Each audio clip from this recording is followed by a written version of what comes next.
Bienvenue, tu écoutes La Voix douce, un podcast simple et sincère où on discute neuroatypie et spiritualité. Je suis Marie, THPI, autiste et TDAH. Je suis aussi coach certifié en psychologie positive et médium. Ce podcast, c'est à la fois mon journal de bord où je raconte mon quotidien et une opportunité de partager avec toi les messages que je reçois de l'invisible. Et oui, je communique avec les anciens, ceux qui sont passés sur Terre avant nous et qui sont maintenant de l'autre côté de la vie. J'ai une vision bien particulière de la vie et de la spiritualité, et j'essaye, à travers le contenu que je partage, de proposer une autre façon d'exister en tant que personne neuroatypique, en étant fier de ce qu'on est, et en collaborant avec l'invisible pour avoir des vies plus douces, plus harmonieuses et plus réussies, loin des dogmes sociaux et spirituels habituels. Après cette petite introduction, je te laisse avec l'épisode d'aujourd'hui.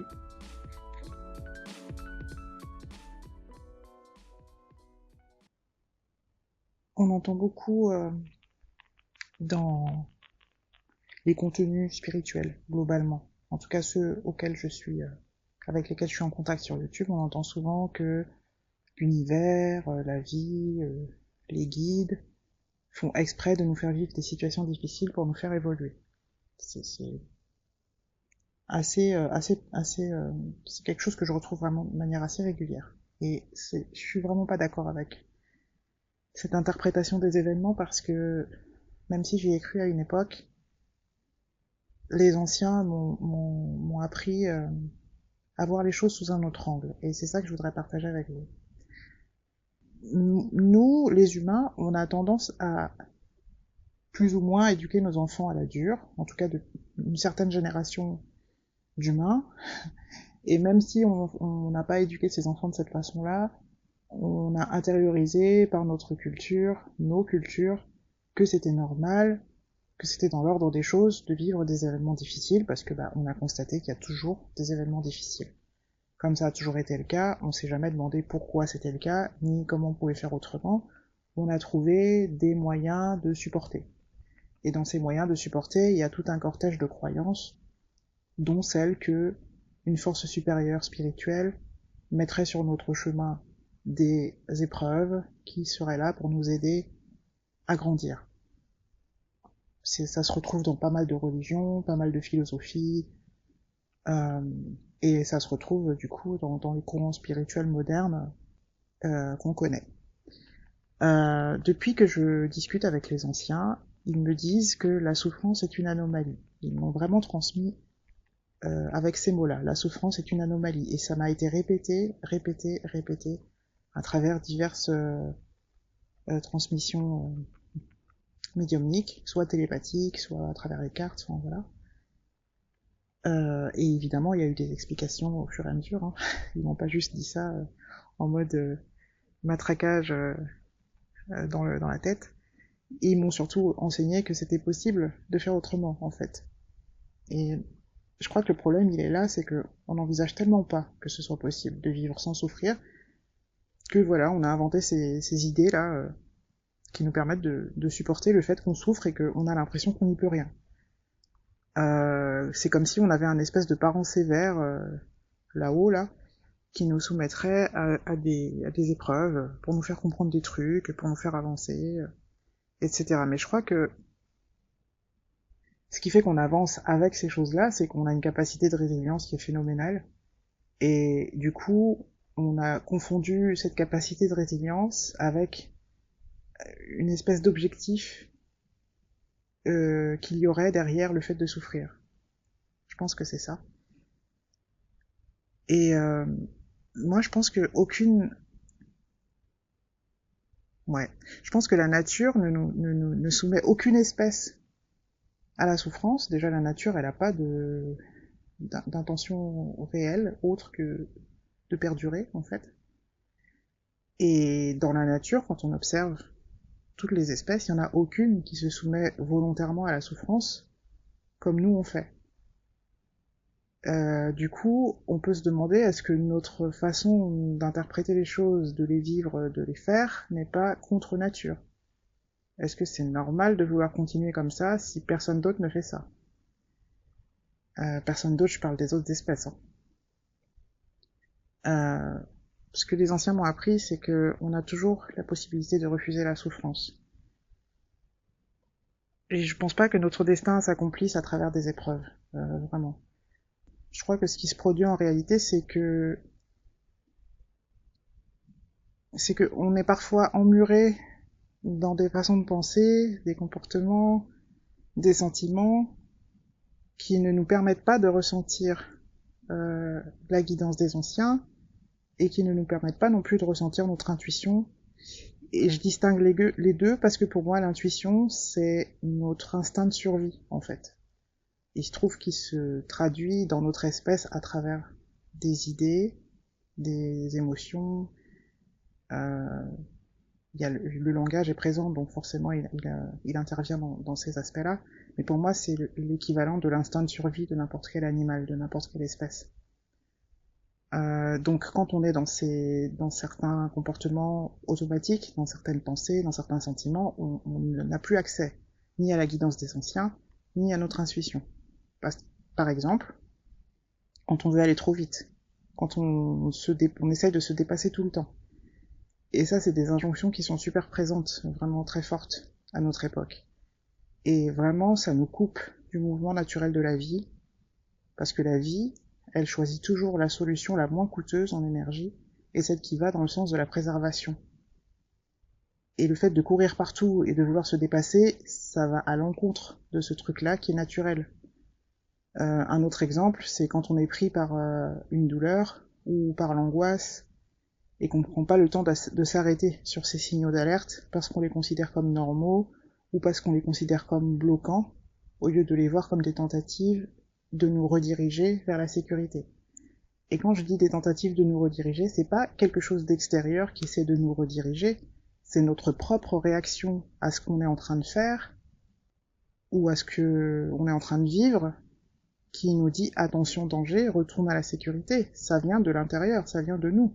Ça vient pas d'une force extérieure qui nous serait supérieure spirituellement. On n'écoute pas nos corps, on n'écoute pas nos sentiments, on n'écoute pas notre intuition et on écoute encore moins ceux qui nous guident dans l'invisible. Donc la seule chose qui peut nous réveiller, c'est quand on atteint le point de non-retour, et quand on commence à se dire ah non mais là c'est plus possible, il faut que je trouve une solution pour en sortir. Et là, on commence à se réouvrir aux différentes sources de secours, aux différentes possibilités de secours. Alors évidemment, tout le monde ne va pas jusqu'à s'ouvrir à l'invisible, mais déjà, se permettre d'écouter son corps, d'écouter ses émotions, d'écouter son intuition, ça permet aussi de recevoir un petit bout de l'aide des anciens, parce que, en fait, les anciens, ils sont aussi en nous, dans notre ADN, donc ils peuvent aussi communiquer avec nous à travers nos ressentis internes, à partir du moment où il n'y a pas d'interdiction de notre part à ce qu'ils fassent ça. En tout cas, c'est ce qu'ils m'ont expliqué. Un autre exemple qui vient de m'arriver et qui est le truc typique de ce qu'on peut vivre au quotidien qui fait que on fait des choix qui ne nous conviennent pas. J'étais en train de faire mes courses en ligne, comme je le fais d'habitude, puisque je peux pas aller les faire au magasin, pour diverses raisons. Enfin, voilà, c'est pas juste pour... j'ai clairement pas les moyens physiques et psychologiques d'aller faire mes courses au magasin actuellement. Et donc, je fais mes courses en ligne dès que possible, tout en sachant que j'ai un budget très très serré et que donc il y a des fois où quand je fais ces courses-là, je choisis le paiement en plusieurs fois pour pouvoir mieux gérer mon budget au mois le mois, voilà.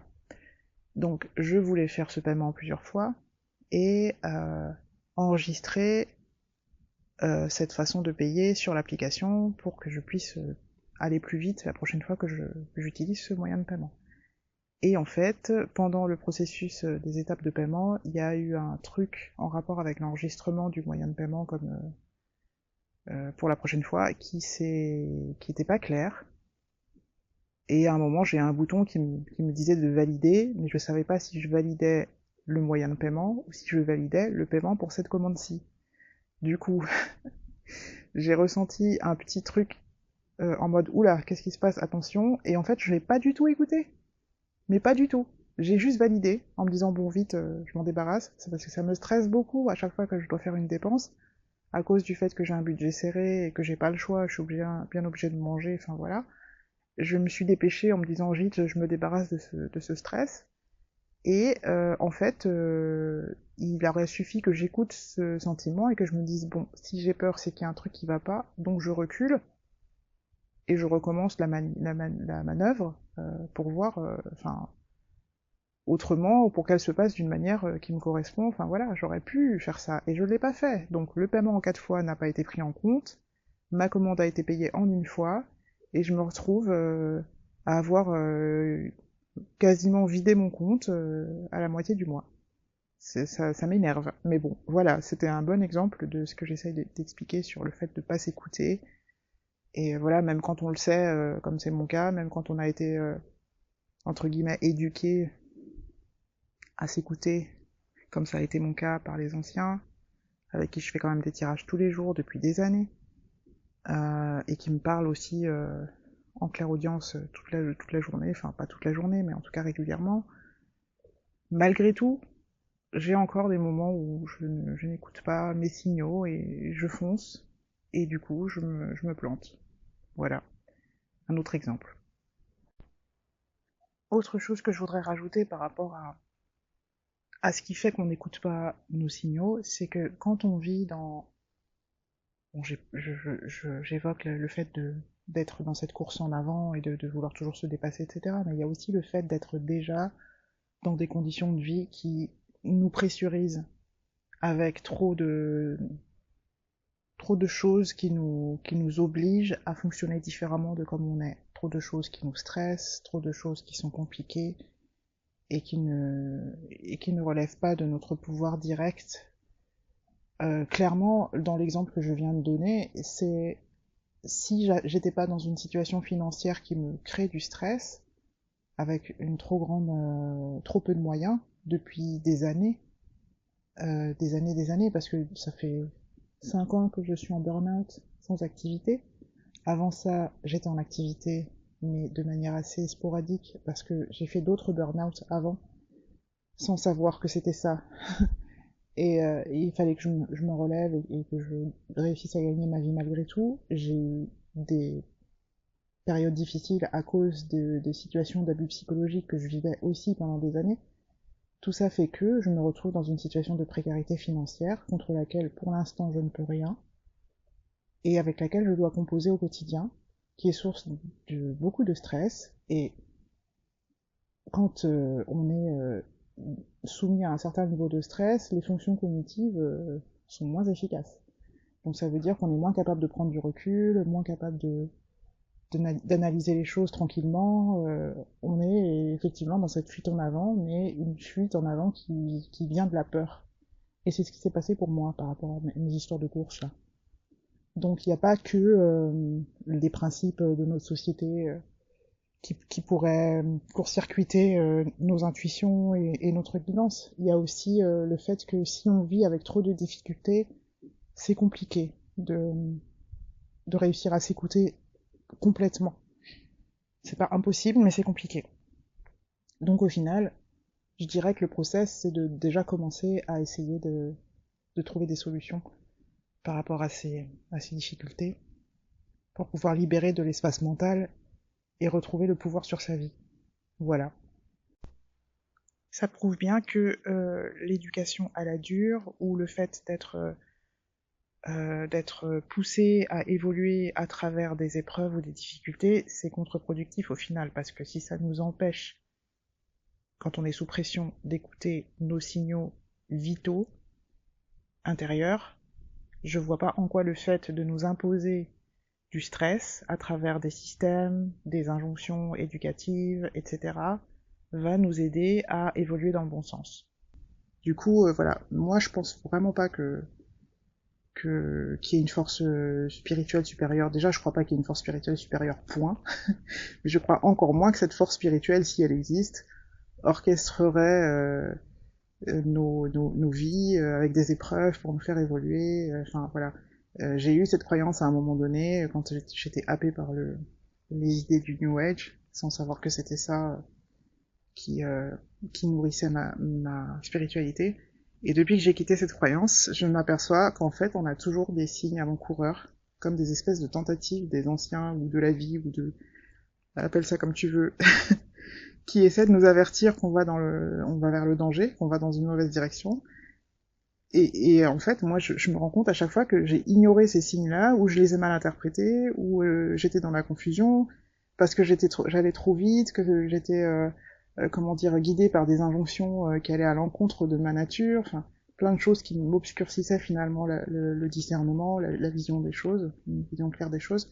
Et du coup, j'ai pas, c'est avec le recul après que je me rends compte, ah oui, mais c'est vrai, j'avais vu tel truc, tel signe, on m'avait transmis telle information, mais j'ai pas voulu la prendre pour vrai. Enfin, il y a toujours, ils essayent toujours de nous éviter de souffrir. En réalité, c'est plutôt ça l'intention. Essayer de nous éviter de souffrir au maximum. Mais si on n'écoute pas, bah tant pis, on est obligé d'aller jusque dans le mur, et c'est seulement quand on est dans le mur et qu'on commence à se dire ah bah peut-être que j'aurais dû faire autrement, que on peut envisager de recevoir d'autres informations. Donc voilà, je pense que au final, dans tout ça, l'important c'est de comprendre que réapprendre la lenteur, c'est important. Euh, alors, ce qu'on appelle la lenteur, au final, c'est juste le rythme normal de la vie, c'est-à-dire le rythme qui est nécessaire pour que les outils naturels dont on dispose pour s'orienter dans la vie soient pris en compte, au lieu d'être tout le temps déniés, ignorés, dénigrés, enfin, on arrête en fait de penser que ces choses-là sont mauvaises pour nous, ou sont des blocages, ou sont des handicaps, où sont, enfin ouais, tout ce discours-là en fait. Et en réalité, quand on regarde, c'est déjà dès l'école et même avant, quand on voit nos parents courir partout et ignorer leurs propres besoins, on apprend tout petit à ne pas s'écouter, à ne pas prendre soin de soi, à enchaîner les épreuves. Et en fait, ces épreuves, c'est quoi? C'est des erreurs d'aiguillage. Parce que, justement, on n'a pas écouté les signaux. Donc, au lieu de critiquer les jeunes en disant que les jeunes, je parle comme une vieille, bon, je suis pas toute jeune non plus, mais je suis pas vieille non plus. Au lieu de dire tout le temps ah les jeunes ils veulent plus faire d'efforts, les jeunes ils veulent plus travailler ou ce genre de bêtises, c'est pas qu'ils veulent plus travailler ou qu'ils veulent plus faire d'efforts, c'est qu'ils veulent plus souffrir en fait. Et ils ont bien raison. Donc faut pas le prendre ça pour de la paresse ou de la faiblesse ou je sais pas quoi. C'est que il y a des avancées au niveau des connaissances autour de la psychologie, du fonctionnement du cerveau, etc. Tant mieux si ça aide les gens à comprendre que il faut arrêter de courir partout et de s'asseoir sur ce qu'on ressent réellement. Tant mieux si ça pousse les gens à vouloir stopper cette espèce de course folle qui rend tout le monde malade. Enfin bref, voilà, c'est encore un autre sujet, mais pour moi ça va avec. Moi je pense que la vie elle nous vaut aucun mal, que l'univers ou nos guides ou je sais pas quoi, euh, franchement, je vois pas comment l'amour pourrait choisir de nous faire mal pour nous faire du bien. Pour moi, c'est complètement... ça n'aurait pas de sens.